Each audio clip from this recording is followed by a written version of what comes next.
Hello student समस्त स्वागत करछि मो स्कूल साथी यूट्यूब चैनल ले आज हम वीडियो रे तुम अष्टम श्रेणी गणित प्रकाश बही तृतीय अध्याय जोटा थी संख्यार कहानी से संख्यार कहानी रो दुईटी निजे कर देख आज आलोचना करवा जोटा कि अच्छी 65 नंबर पेज रे निजे कर देखटा एवं 69 नंबर पेज रे आउटे निजे कर देख अच्छी से दुईटी जाक निजे कर देख ये गोटे भिडियो रे आम आलोचना करवा चलो डेरी नक भिडियो आरंभ करवा। एक नंबर देख निम्न मिसरीय संख्या गुड़िक जोग कर देख दुईटी मिसरीय संख्या आई रे देइछि एटा गोटे मिसरीय संख्या ये ओ पर्यंत ये बाम कड़े गोटे मिसरीय संख्या अच्छी डाण कड़े आउ गोटे मिसरीय संख्या अच्छी तो ये दुईटी मिसरीय संख्या को आम जोग करने मिसरीय संख्या आम साधारणतः जो गुड़ाक आम एवं जोग करती आम से गुड़ा साधारणतः ये डाण पटू जोग करते डाण पटू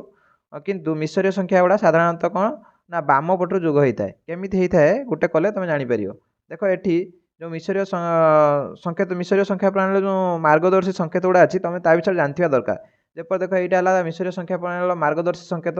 ये जो गोटे गार मान है एक ये छोट एन भाया थी मान 10 आ क्वेश्चन मार्क भाया थी से 10 घात 2 बा 100 तापर ये चिन्हटा अच्छे 10 घात 3 तो ये चलती तो तुम्हें जो जोग कर देखो से जो मिसरीय संख्या प्रणाली जो जोग करने जो दुईटा संख्या देवा तीन संख्या जितना दौज तो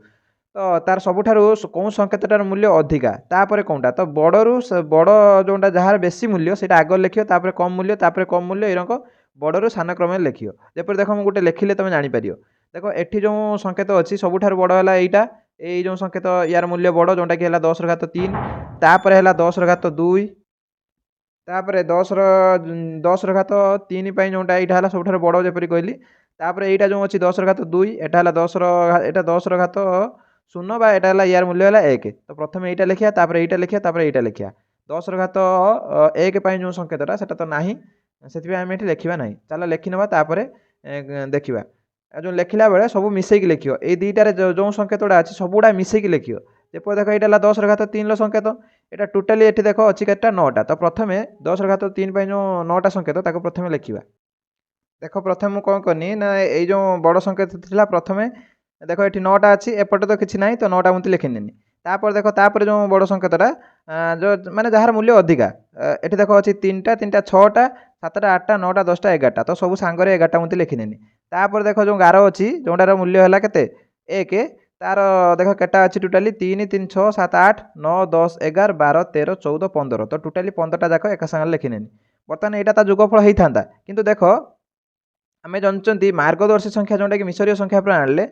ये जो गार भाया 10टा मिसिने ताको आम रिप्लेस करदे क्या माने ता बदल में आम ये छोट एन लिखिया ये छोट एन भाया जो 10टा थी परवर्ती मार्गदर्शी संख्या जो रंग क्वेश्चन मार्क भाया लिखिया ये 10टा है ता परवर्ती मार्गदर्शी संकेतटा लिखिया ये 10टा है ता परवर्ती मार्गदर्शी संकेतटा लिखिया तो ये देख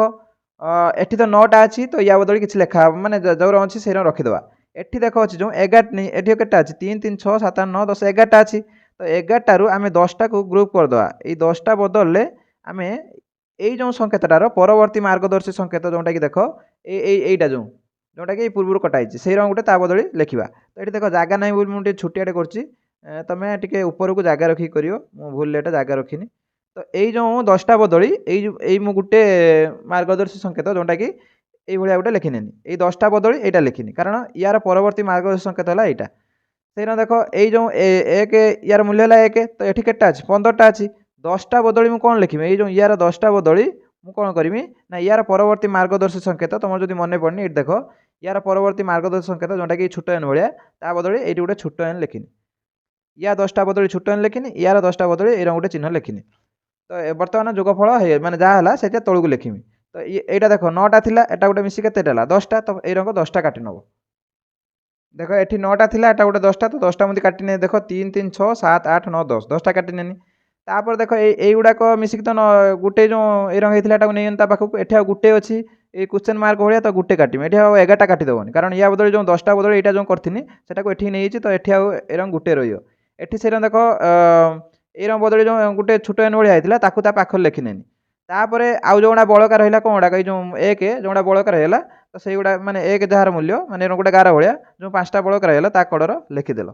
बर्तमान यहाँ यार जोगफल होता कि देख यहाँ ये 10टा अच्छी ये जेहेतु ये गुड़ाक 10टा होता परवर्ती मार्गदर्शी संकेत देख ये जो 10 घात 3 यहाँ जो मार्गदर्शी संकेत ता परवर्ती मार्गदर्शी संकेत आम बदल देवा କାରଣ ୟାକୁ 10ଟା ହେଇଯାଇଛି ଦେଖ 10ଟା ହେଇଯାଇଛି ତ ତା ପରବର୍ତ୍ତୀ ମାର୍ଗଦର୍ଶୀ ସଂକେତ ଯେଉଁଟା ସେଇଟା ଆମେ ଲେଖିବା ତ ତାକୁ ଏଇଟା ଗୋଟେ ବକ୍ସ କରିଦେବ ମାନେ ୟା ବଦଳି ଆମେ କ'ଣ ଲେଖିବା ନା ଏଇ ରଙ୍ଗ ଗୋଟେ ତା ପରବର୍ତ୍ତୀ ମାର୍ଗଦର୍ଶୀ ସଂକେତ ଯେଉଁଟା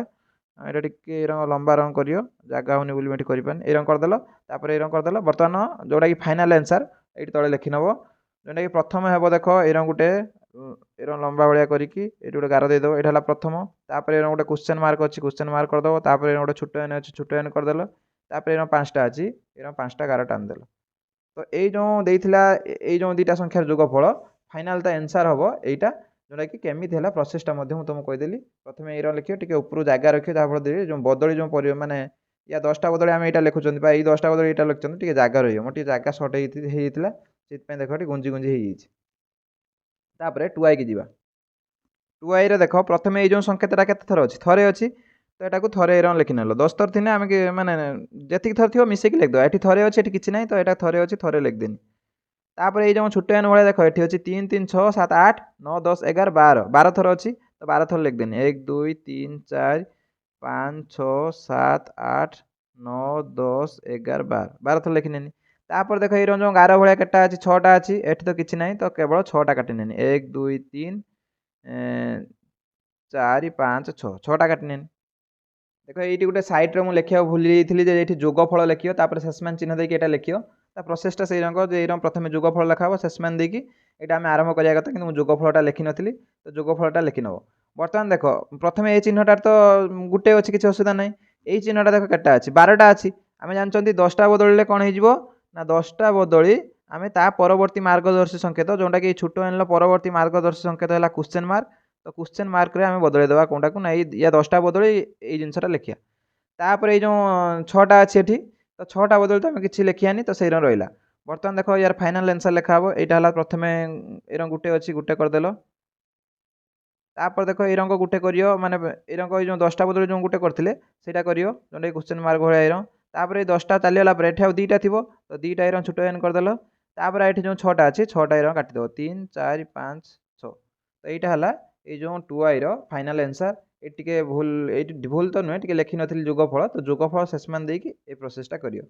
ତ ଏତିକିରେ 1 ନମ୍ବର ସରିଛି ତାପରେ ଚାଲ 2 ନମ୍ବରକୁ 2 ନମ୍ବର ଦେଖ ସେଇଭଳି ସେମ୍ ପଦ୍ଧତିରେ ହେବ ଦେଖ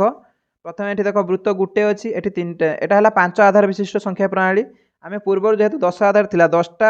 ଚିହ୍ନ ବଦଳି ତା ପରବର୍ତ୍ତୀ ମାର୍ଗଦର୍ଶୀ ସଂକେତ ଲେଖୁଥିଲେ ଏଠି ଯେତେବେଳେ ଗୋଟେ ସଂକେତ 5 ଥର ହେଇଯିବ ଯେହେତୁ ଏଟା 5 ଆଧାର ବିଶିଷ୍ଟ 10 ଆଧାର ବେଳେ 10 ଥର ବେଳେ ଆମେ ତା 10 ଥର ଯେତେବେଳେ ଗୋଟେ ଜିନିଷ ପୁନରାବୃତ୍ତି ହେଉଥିଲା ତା ପରବର୍ତ୍ତୀ ମାର୍ଗଦର୍ଶୀ ସଂକେତ ଲେଖୁଥିଲେ ଏଠି ସେ ଯେହେତୁ 5 ଆଧାର ବିଶିଷ୍ଟ ଯଦି ଗୋଟେ କୌଣସି ସଂକେତ 5 ଥର କିମ୍ବା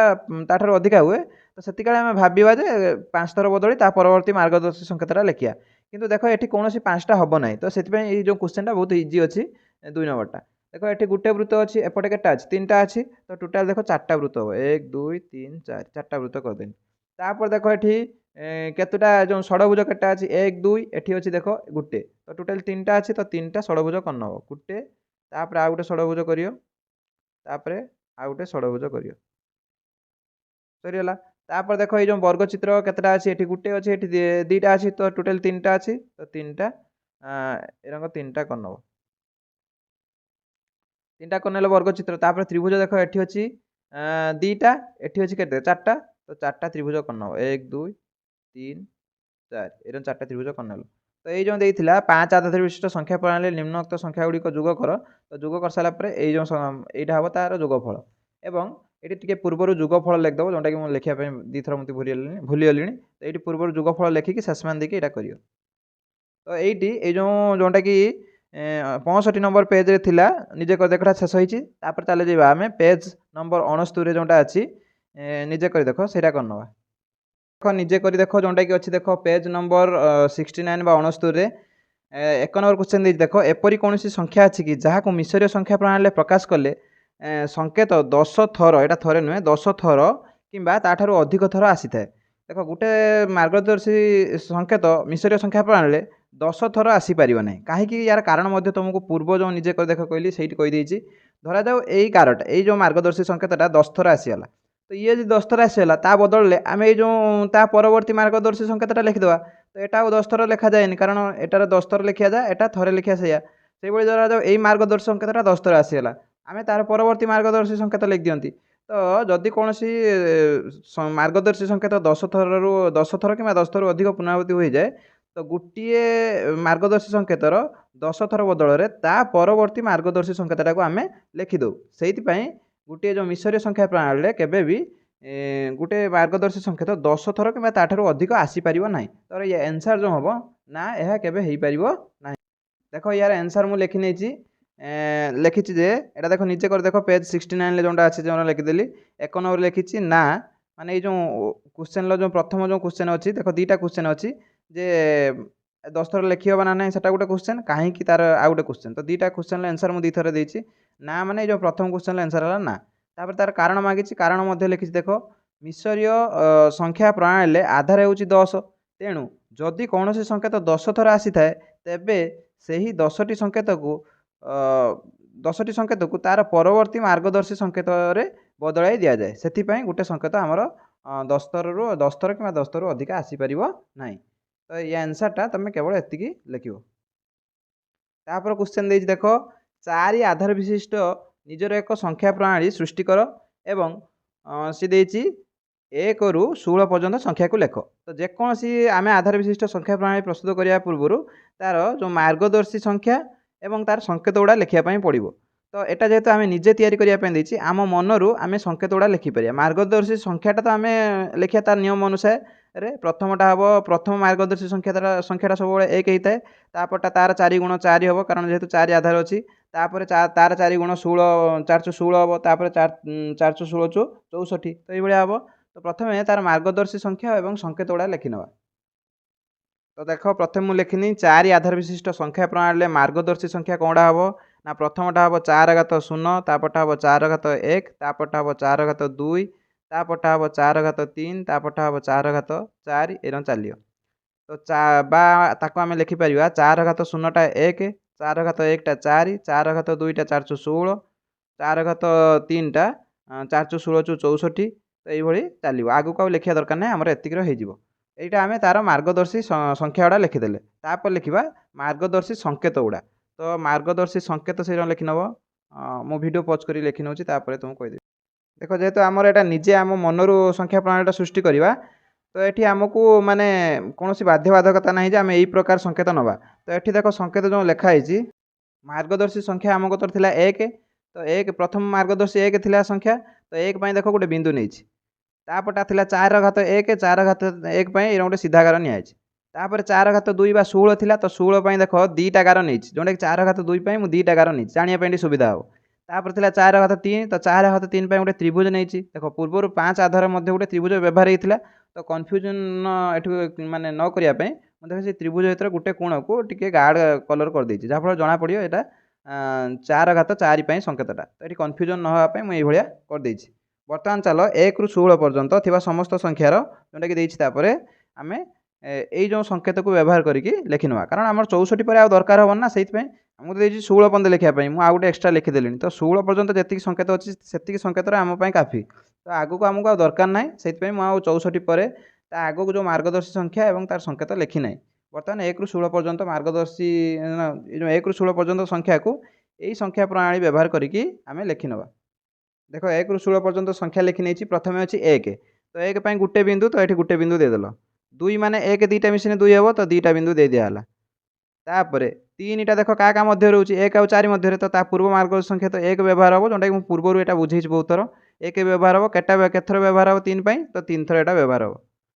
ତାପରେ 4 ମାର୍ଗଦର୍ଶୀ ମାନେ 4 ସଂଖ୍ୟା ପାଇଁ ତ ଆମର ମାର୍ଗଦର୍ଶୀ ସଂକେତ ଅଛି ଗୋଟେ ଗାରଟେ, ତ ମୁଁ ଗାରଟେ ଦେଇଦେଲି।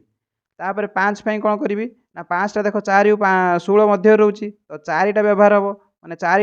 4 ଠାରୁ ବଡ଼ କିନ୍ତୁ 16 ଠାରୁ ଛୋଟ, ମାନେ ଯାହା ମଝିରେ ରହିବ ତା ଜଷ୍ଟ ପୂର୍ବଟା ବ୍ୟବହାର କରିବ। ତା ମାନେ ଏଠି ଏଇ ଯେଉଁ ଗାରଟା ବ୍ୟବହାର ହେବ, ତ ଥରେ ବ୍ୟବହାର କରିଦେବ, 4 ହେଇଗଲା, ଆଉ 1 ଦରକାର, 1 ପାଇଁ ଏଇଟା ବ୍ୟବହାର କରିଦେବ। ସେଇଟା 6 ପାଇଁ ଏଇଟା ଗୋଟେ ଗାର, ତା ଆଗରେ 2ଟା 6 ହେଇଗଲା, 4 ଇଏ 2 6। 7 ପାଇଁ ସେଇଟା ଦେଖ ଗୋଟେ ହେଲା, ଇଏ 4 ଇଏ 3 7। ତାପରେ 8 ପାଇଁ ଆଉ 4ଟା କରିଦେବନି, ଦେଖ 4 ଏଠି ମାର୍ଗଦର୍ଶୀ ସଂଖ୍ୟା ମାନେ ଆଧାର ଏଠି 4, ମାନେ ଗୋଟେ ସଂକେତ 4 ଥରୁ ଅଧିକା ବ୍ୟବହାର ହେଇପାରିବ ନାହିଁ। ତ ଏଠି 8 ପାଇଁ ତୁମେ ଏଇର ଗୋଟେ ଗାର କାଟିକି ଏଇର 4ଟା ବିନ୍ଦୁ ଦେଇଦେବନି, ଏଇଟା ଭୁଲ ହେଇଯିବ। ତ ଏଇରକ 2ଟା ଗାର ହେବ, ଗୋଟେ ଗାର 2ଟା ଗାର, ଏଇଟା ହେଲା 4 4 8। 9 ପାଇଁ କ'ଣ ହେବ ନା 2ଟା ଗାର, 4 4 8 ହେଇଗଲା, ଆଉ ଗୋଟେ 9 4 4 8 ହେଇଗଲା 2ଟା ଗାର, तापर ये दुईटा 10 ହେଇଗଲା 4 4 8 ହେଇଗଲା तापर आउ 3 4 4 8 9 10 11 तीनटा बिन देने 11 ହେଇଗଲା 12 ପାଇଁ ଦେଖ ସେର गुटे दुईटा तीनटा देदेने 4 4 8 4 12 13 ପାଇଁ କଣ କରିयो ना एरंक तीनटा गार देल एटा केते हैला 4 4 8 4 12 आ गुटे बिंदु देदेने 13 ହେଇଗଲା तापर 16 अछि ना 14 अछि तो एरंक तीनटा गार देदेले हैला एटा केते 4 3 12 ହେଇଗଲା ये के 13 ये के 14 तार 15 ପାଇଁ एरंक गार तीनटा देदेलो ये ହେଇଗଲା केते 4 4 8 4 12 तापर तीनटा बिंदु देदेने ହେଇଗଲା 15 तापर 16 ପାଇଁ मार्गदर्शी संकेत अछि एरं छकी भलिया तो छकी भलिया कर देनी तो देख 1 रु 16 पर्यंत थिबा समस्त संख्या को आमे जो संख्या प्रणालीटा माने गोटे तयारी माने करथिले जोटा कि 4 आधार विशिष्ट ता माध्यम मु लेखिनी तापर चलो जिबा 3 नंबर तापर 3 नंबर क्वेश्चन देछि आमे तयारी करथिबा 5 आधार विशिष्ट संख्या प्रणाली दिया हिथिबा संख्या को 5 रे गुणिया पय एक सरल नियम लेख तो ये जो सरल नियमटा लिखिछि मु गोटे लेखिकी तार उदाहरण बुझेइले ही तमे एटा बुझी परिबो देखो मु जो लिखिछि एठी जे सरल नियमटा लिखि देखो 5 आधार विशिष्ट संख्या प्रणाली कौन सी संख्या को 5 रे गुणिया तार परवर्ती मार्गदर्शी संकेत रे बदलाई दिया जाए जेपरी देखो एठी 5 मार्गदर्शी संकेत जो 5 आधार विशिष्ट संख्या प्रणाली तुम यदि मार्गदर्शी संख्या और संकेतटा मन रखिन तो आउ थे मुझे कहीदे देख 1 गोटे त्रिभुज 5 गोटे माने वर्गचित्र भाया हम एटा आयचित्र भाया तो वर्गचित्र भाया हम तापर 25 गोटे सुषम षड़भुज 125 जोटा कि 5 घात 3 गोटे वृत्त और 625 एरंक आगू गोटे कौन अच्छी 3125 बोधे गोटे एरंक तीर चिन्ह भाया थी तो ये अच्छी तो धरा जाऊ मुझे प्रथम ये जो त्रिभुज सहित 5 को गुणिमी तो त्रिभुज सहित 5 को गुणी माने जहाँ को गुणुची 5 तो समस्त सहित गुणा हे छाड़ यहीटा को धर 5 सहित गुणिमी तो यहीटार परवर्ती मार्गदर्शी संकेत हो न बुझी पाला आउ थे देख धर जाओ 25 25 है एता चिन्ह है ये सुषम षड़भुज या सहित यदि मुझे 5 को गुणिमी तो ये जहाँ को 5टा तो कहली जपर समस्त सहित गुणा होची तो 25टा ये गोटे अलग जिन तो 25 परवर्ती मार्गदर्शी संकेत 125 हो 125 को 5 सहित गुणने तार परवर्ती मार्गदर्शी संकेत हो 625 को आम जदि गुणा 5 सहित ताने ता परवर्ती मार्गदर्शी संकेत जोटा कि एरा गोटे ऊपर को तीर चिन्ह भाया एरा हो तो जहाँ को आम 5 जेहेतु एटा 5 आधार विशिष्ट संख्या प्रणाली तो 5 द्वारा ताको गुणियो माने तो सब बेले तार परवर्ती मार्गदर्शी संकेत हो देख ये गोटे किसी एग्जांपल नहीं तुम जापर देख या माने है या माने न जाने या संख्यार मूल्य न जाने भी तुम कर देख ये देख यहीटा सहित 5 गुणा है देख ये जो ऊपर कर दूची देख ये जो संकेतटा अच्छी यही संकेतटा सहित से संकेतटा गुणा माने या सहित 5 को गुणा है 5 एटा को भी 5 सहित गुणा तो तार परवर्ती मार्गदर्शी संकेत जोटा कि गोटे सुषम षड़भुज हो गोटे सुषम षड़भुज काटिदेल तापर देख वृत्त अच्छी वृत्त सहित 5 गुणा तो वृत्तर परवर्ती मार्गदर्शी संकेत जोटा कि देख 625 जो संकेतटा ये रंक गोटे रंक बंका बंका भाया टे करेलानी एटा ये गोटे बंका भाया करद है तापर देख अच्छी एटा केवल मार्गदर्शी संकेत भैलिड नुहे समस्त देख यहाँ देख ये जो संख्याटा सहित जो 5 जो गुणिया या माने देख या माने 5 ये 6 1 7 7 सहित 5 गुणे 35 हम तो आम केमी गुणुचन देख ये टोटालटा सहित 5 गुणा होने यहीटार परवर्ती मार्गदर्शी संकेत जोटा कि ये जो आमर वर्गचित्र परवर्ती मार्गदर्शी संकेत जोटा कि सुषम षड़भुज प्रथम गोटे करदेल यार परवर्तीटा लिख गोटे सुषम षड़भुज जोटा कि सुषम षड़भुज करदेल तापर त्रिभुजर परवर्ती मार्गदर्शी संकेत कौटा माने वर्गचित्र वर्गचित्र आ गोटे करदेल पुणी देख त्रिभुज अच्छी त्रिभुजर परवर्ती मार्गदर्शी संकेत कौटा माने वर्गचित्र वर्गचित्र करदेल या माने देख या माने है जो सुषम षड़भुज माने 25 या माने 5 30 या माने 5 तो टोटाल देख 35 तो 7 सहित 5 गुणे 35 है आम केवल कौन कले ना एटा जेहेतु 5 सहित गुण नौ आम समस्तर ता परवर्ती मार्गदर्शी संकेतटा लिखिने जेपरी ये जो वर्गचित्र तार सुषम षड़भुज त्रिभुजर वर्गचित्र त्रिभुजर वर्गचित्र वृत्तर बंका भाया गोटे करदेले तापर यहाँ जो आमर अच्छी वर्गचित्र परवर्ती मार्गदर्शी संकेत गोटे सुषम षड़भुज करदेले माने जो जहाँ सहित 5 गुणुंट तार परवर्ती मार्गदर्शी संकेत गुड़ा खाली लिखिनवा सरीगला यहाँ है नियम सरल नियमटा मुझे कथा माने लिखी तो सी जो देता गोटे सरल नियम लेख तो सरल नियमटा लिखदेनी एग्जांपल देदेनी तो ये यार आंसर होगा तो ये भिडियो शेष करछि या परवर्ती निजे कर देखिए चैनल को सब्सक्राइब कर और जो भिडियो भल लगुच सांग मान शेयर कर धन्यवाद जय जगन्नाथ।